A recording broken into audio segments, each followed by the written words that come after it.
Réponse politique. L'émission 100% politique qui ne lâche rien débarque sur votre plateforme Leral TV. L'actualité politique nationale et internationale passée au peigne fin. Une perspective profonde avec des invités de marque poussés dans leur dernier retranchement.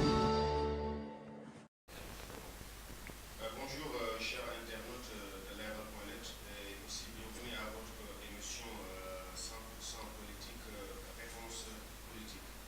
Aujourd'hui, réponse politique a le plaisir de recevoir monsieur Demasek. Monsieur Demasek qui est un enseignant-chercheur.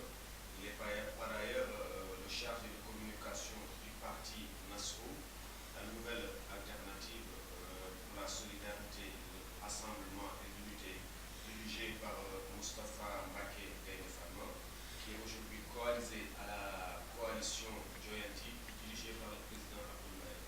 Demasek est aussi membre de la cellule de communication de cette même coalition Joyanti. Bonjour, M. Sen. Bonjour, M. Massen. D'abord, dans le vif du sujet, que pensez-vous que le tout jeune parti de NASCO, coalisé à la coalition Joyanti, peut apporter de nouveau à la pratique de la politique telle qu'elle se fait aujourd'hui au Sénégal, et ce, depuis les indépendances? Merci pour cette question, M. Massen. Permettez-moi d'abord de rappeler que la nouvelle alternative pour la solidarité, le rassemblement et l'unité, dirigée par Moustapha Mbaké Gaïnefama, est un parti né d'une volonté de contribuer justement, ou bien même de changer l'état des choses, la manière dont la politique se fait dans notre pays. C'est un parti, n'est-ce pas, qui a cette ambition d'éduquer, de rappeler, n'est-ce pas, aux Sénégalais ce qu'il devait être, n'est-ce pas, la politique, comment elle devait se faire, en dehors de la politique politicienne, qu'elle devait être à l'heure actuelle, n'est-ce pas, l'état d'esprit du Sénégalais, n'est-ce pas, pour aller vers la nécessité, pour aller vers l'essentiel. Donc, fort de ce programme, nous avons trouvé chez le président Abdoul Mbaye un programme qui pratiquement est l'écho, est une copie, n'est-ce pas, conforme à ce que nous voulons, n'est-ce pas, aussi bien pour l'Assemblée nationale que pour même la vie courante, la vie quotidienne du Sénégal et moyen. Donc, nous pensons que le Sénégal mérite mieux. Beaucoup de pouvoirs se sont succédés. Hélas, nous n'avons eu affaire qu'à une représentation du balai colonial, n'est-ce pas, substituée par des locaux et qui osent aussi brandissent les mêmes armes et pour mieux justement se tailler, n'est-ce pas, une part du gâteau que le Sénégalais pouvait bénéficier et qui aurait pu amener le Sénégal à l'état, à l'heure actuelle, à un stade vraiment beaucoup plus respectable, n'est-ce pas, au niveau de ses pairs, au niveau, dans le concert des nations. Donc, permettez-moi aussi de rappeler historiquement, depuis Hugo, qui, dans la préface de Cromwell, qui disait que l'humanité a traversé trois périodes dans son existence. D'abord, il y a la période, n'est-ce pas, épique, n'est-ce pas, où les gens, plutôt d'abord la période lyrique, où les gens chantaient beaucoup plus Dieu, n'est-ce pas, les gens se soumettaient, s'indignaient, n'est-ce pas, et il y avait le roi qui est là, qui était une espèce de représentant de Dieu et qui dictait sa loi. Ensuite, il y a la période épique où on chantait les héros, les batailles, les guerres. Et enfin, la période moderne, où justement, avec la prolifération, la croissance démographique, n'est-ce pas, de l'humanité, il s'avérait nécessaire de créer des formes de loi pour régir, n'est-ce pas, le système de gouvernance, n'est-ce pas, pour régir la vie en société, pour que les gens vivent justement. Très bien du contrat social de Rousseau, n'est-ce pas? Et mieux même, Montesquieu, dans l'esprit des lois, et qui disait que, ça c'était en 1748, qui disait que pour ne pas abuser du pouvoir dans l'état actuel des choses, n'est-ce pas, qu'il faudrait que le pouvoir contrôle le pouvoir, il faudrait que le pouvoir arrête le pouvoir. Il voulait dire par là, il faudrait qu'il y ait une espèce de partage de pouvoir d'une entité qui contrôle, n'est-ce pas, et qui évalue, n'est-ce pas, l'action justement du gouvernement, l'action de l'exécutif.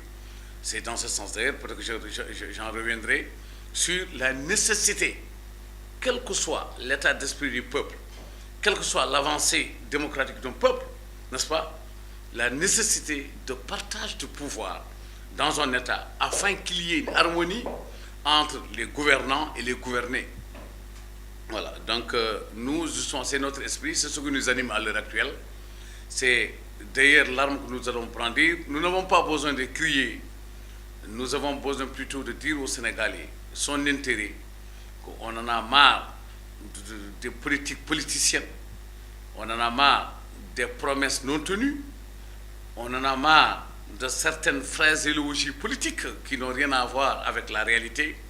Nous voudrons que le Sénégalais ouvre les yeux, sans le microscope, se rendre compte du marasme, n'est-ce pas, socio-économique, n'est-ce pas, dans lequel il vit, et que les États qui sont succédés ont laissé des dégâts dont la profondeur est incalculable, n'est-ce pas? Donc nous faisons appel, c'est pas pour rien que d'ailleurs que nos partis sont complètement injectés d'intellectuels et de cadres, une majorité de cadres, des gens qui ont pris conscience, n'est-ce pas, de ce qui se passe au Sénégal, et qui aiment ce pays, et qui veulent justement qu'à l'heure actuelle, qu'il y ait un changement. Non pas un changement d'abord au niveau de l'État, un changement des hommes, mais plutôt un changement de mentalité, un esprit nouveau, un retour, n'est-ce pas?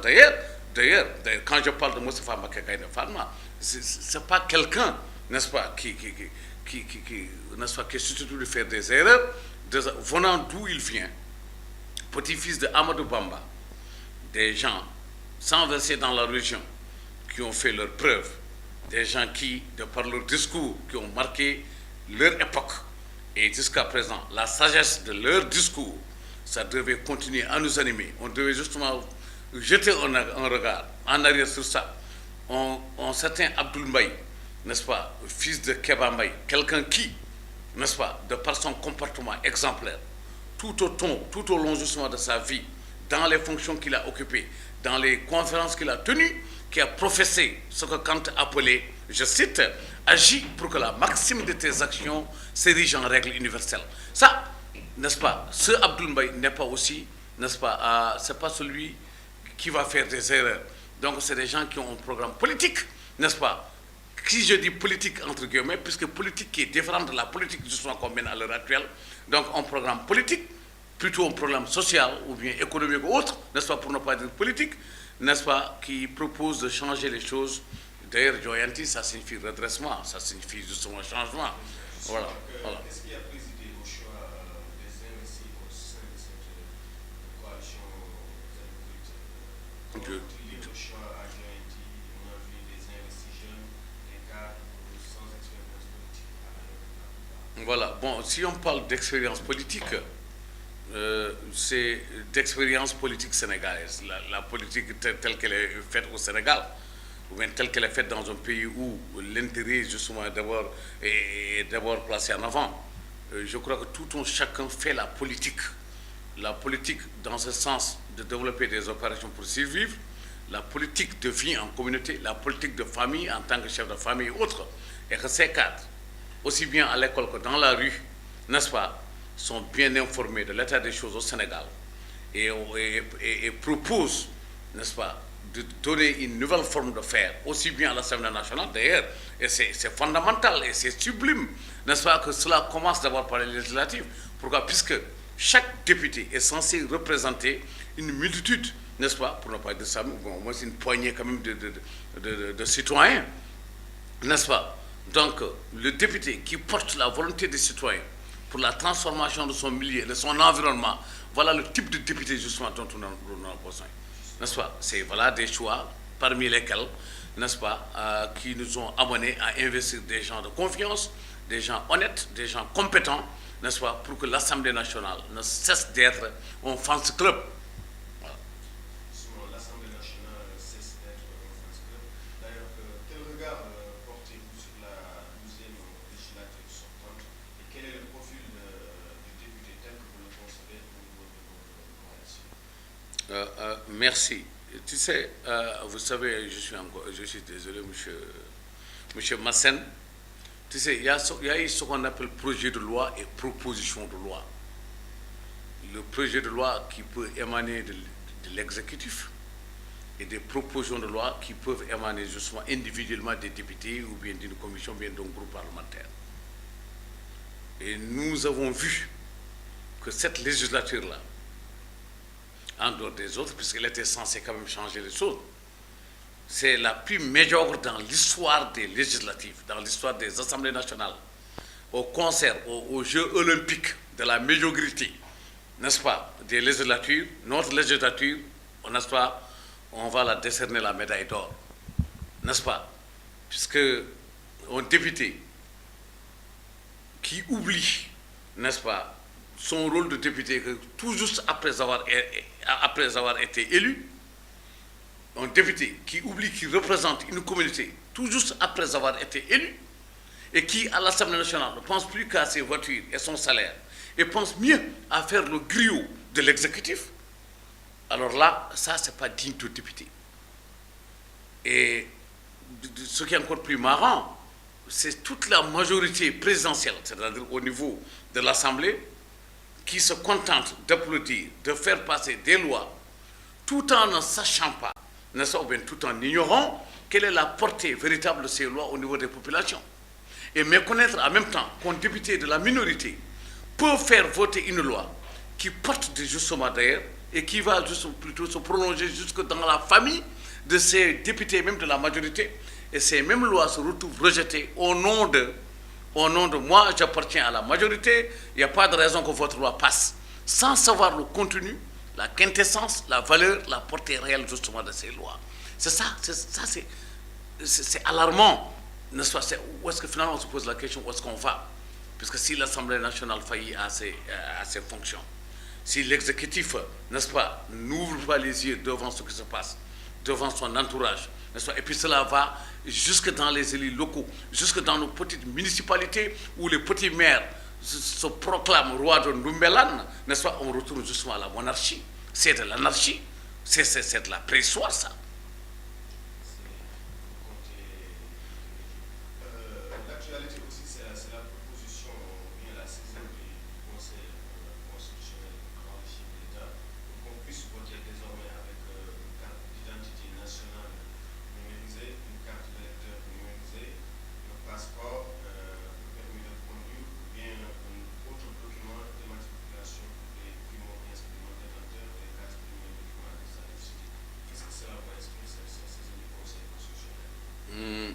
D'abord, que l'État s'est rendu compte, n'est-ce pas, de cet art, puisque pratiquement les élections, c'est au bout de la nuit, hein, c'est dans quelques jours, à l'heure actuelle, n'est-ce pas, l'État tenant compte, tout en sachant que, d'abord, pourquoi amener les gens à faire des cartes d'identité numérisées à la veille des élections législatives? Pourquoi ne pas, avec une volonté, il y a d'autres élections qui nous attendent. Ça ne devrait même pas être lié, ça c'est un. Ils diront que c'est pour faciliter les choses, la carte d'identité fera aussi office, n'est-ce pas, de carte d'électeur.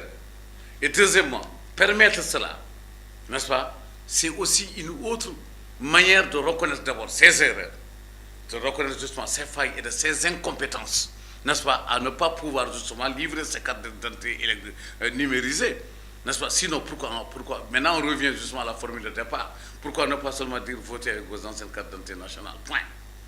N'est-ce pas? Pourquoi ne pas dire que nous avons voté? C'est aussi une reconnaissance d'erreur. Moi, c'est comme ça que je vois ça. C'est comme ça. Maintenant, je me félicite maintenant que tous les Sénégalais, d'ailleurs, puissent aller voter, il n'y a pas de problème. On dira que l'État a fait une avancée. Mais tout en reconnaissant justement leur faute et leur incompétence, n'est-ce pas, à distribuer de manière équitable, de manière massive, n'est-ce pas, ces cartes d'électeurs. N'est-ce pas? Donc c'est leur tâche.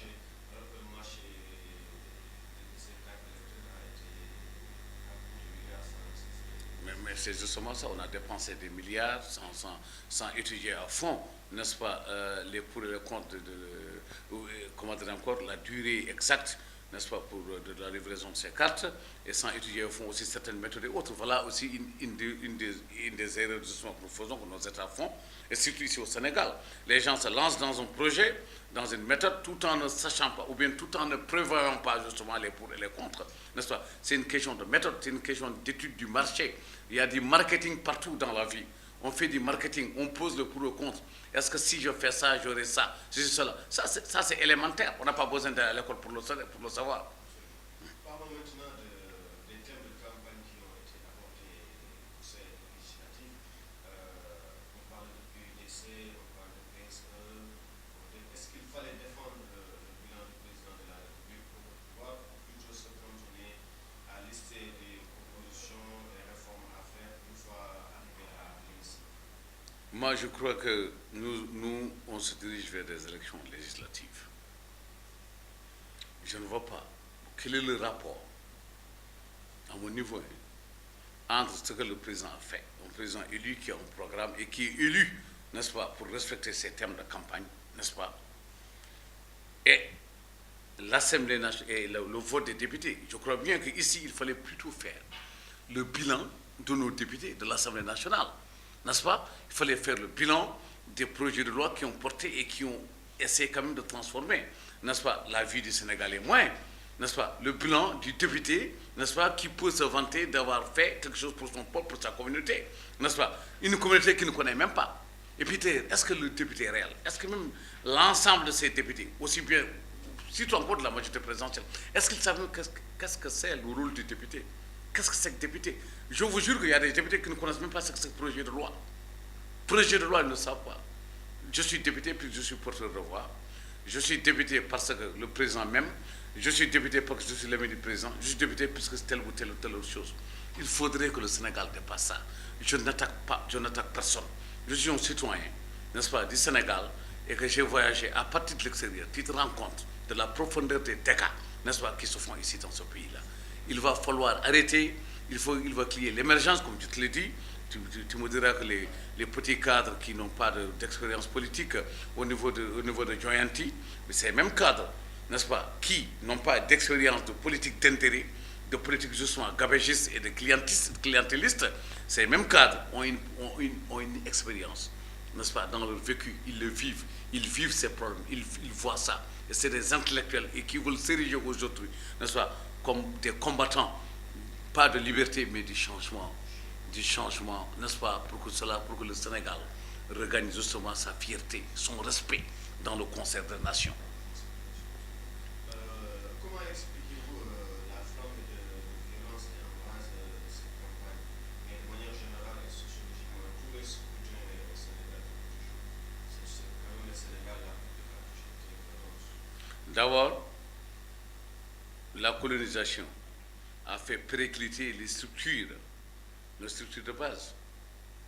Ils ont pratiquement décimé tous les gens, tous les érudits, n'est-ce pas, tous les savants, tous les gens, n'est-ce pas, desquels on pouvait tirer une certaine sagesse. Il y a bel et bien une forme de constitution.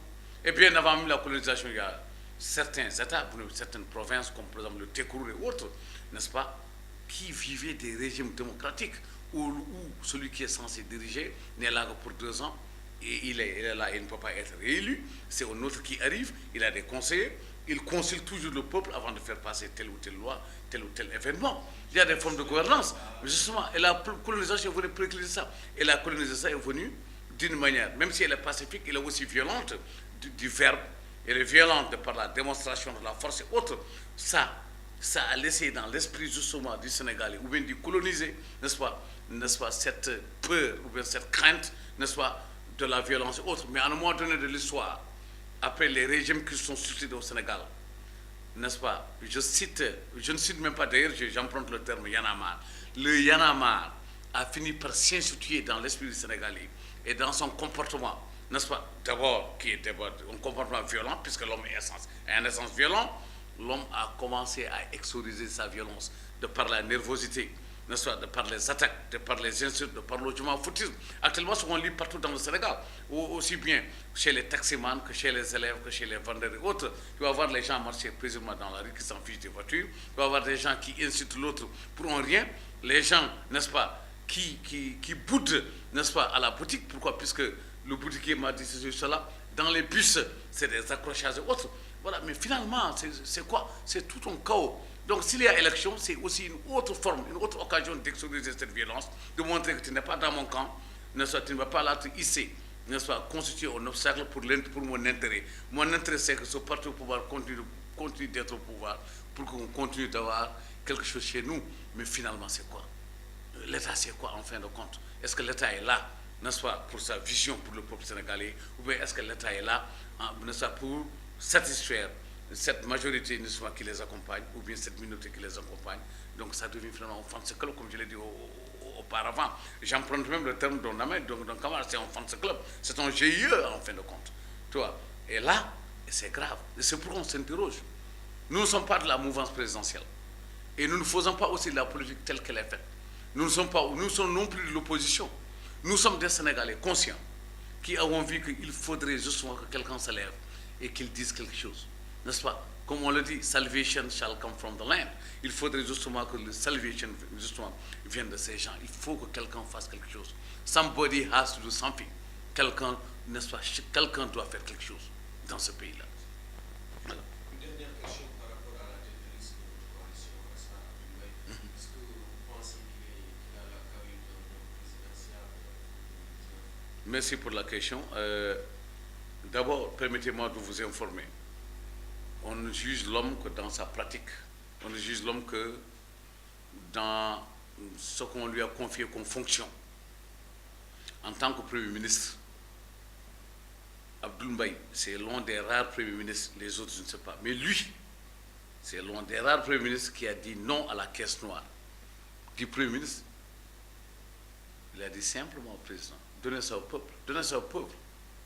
Deuxièmement, vous savez que le Petit Palais, comme on l'appelle Petit Palais, la résidence du Premier ministre, c'est, en fait, comme on l'a dit, résidence du Premier ministre. Abdoul Mbaye a préféré utiliser cette résidence pour loger nos hôtes, puisque nos hôtels nous coûtaient, n'est-ce pas, des sommes exorbitantes, plutôt que de rester à l'hôtel, n'est-ce pas, plutôt au Petit Palais, et que l'État dépense des milliards annuellement pour justement recevoir nos hôtels autres. Un tel homme, c'est déjà une démonstration d'une volonté de partage, d'une volonté, n'est-ce pas, pratiquement sociale, et d'une prise de conscience du milieu dans lequel il vit, de l'environnement qui l'entoure. Il ne faudrait pas que le Sénégalais perde de vitesse. On va avec le temps, que nous dépassions le copier-coller. On ne va pas copier l'administration des autres mettre ici. Il faut prendre quelque chose là-bas, réadapter, n'est-ce pas, et le fixer justement sur notre système afin d'avancer. Et ne pas perdre de vue, n'est-ce pas, nos érudits, n'est-ce pas, qui avaient vraiment établi et qui avaient déjà balisé le chemin pour nous. Les gens comme les Amadou Bamba, les gens comme les Baïnias et autres. Comme encore une fois, je ne parle pas de religion, je parle plutôt de sagesse, je parle de moralité. Il faudrait que le Sénégalais se ravise, n'est-ce pas? Et nous, c'est ce type de Sénégal que nous voulons. Au niveau où nous voulons une Assemblée nationale compétente, avec des gens compétents, avec des lois justement qui portent et qui peuvent transformer le vécu quotidien du Sénégalais. Chers internautes, nous vous rappelons que nous recevions M. Dembsek, enseignant-chercheur et chargé de communication du parti Nassrou, la nouvelle alternative pour la solidarité, le rassemblement et l'unité, dirigée par Moustapha Mbacké Gaïndé. Il est aussi par ailleurs membre de la cellule de communication de la coalition GNT dirigée par le président. Je sais qu'on est là à l'intérieur de cette émission. Je pense que vous avez un dernier mot. Oui, j'ai un petit mot, si vous permettez, en pulaar. Bandiraɓe, so Fuuta gonɗon, so Ndakaaru gonɗon, kala ɗo mbawɗon wonde. Ɓe mbi so gumɗo wumti andi ko guete nafata. Neɗɗo noon jotta ko ŋaaɓa hunuko ha ciile poccay hunuko mum. Onon gandi koni gonga ko. Woni gonga enen eɗen jogino laamuji ndewiɗo defti ɗo haydara en jiyani. wona Fouta to wona ɗo kala gonɗo e nder men en gotaniɗo gayni yejjiti en c'est ko wona ɗum ko hande Sénégal ene sohli gandanɗa hoorema suudu ɗo kuule mbatte ɗo anandi ɓeɗon mbawa wadde contrôlé wadde so mbaɗi voté des lois mbaɗa contrôlé est ce que oɗo loi ma men yi hen koyamen so mbaɗa kadi évaluer le pouvoir comment dire encore les pouvoirs publics ganda justement ko wullirte to ko e ene nane ga ko wullirte assemblée ko no foti nanede ga c'est barke mum no foti wuurede ga ko ɗum mbimi bandiraɓe gande ko goɗɗon gote gandanɗa hoorema kala kene nafa on gote joyanti anande mon ji e mon jiitu holko woni nafoore mum alhamdulillahi rabbil alamin Allah jarama on jarama. Merci aussi, c'est moi qui vous remercie. Thank you very much. Réponse politique. L'émission 100% politique qui ne lâche rien débarque sur votre plateforme Leral TV. L'actualité politique nationale et internationale passée au peigne fin. Une perspective profonde avec des invités de marque poussés dans leur dernier retranchement.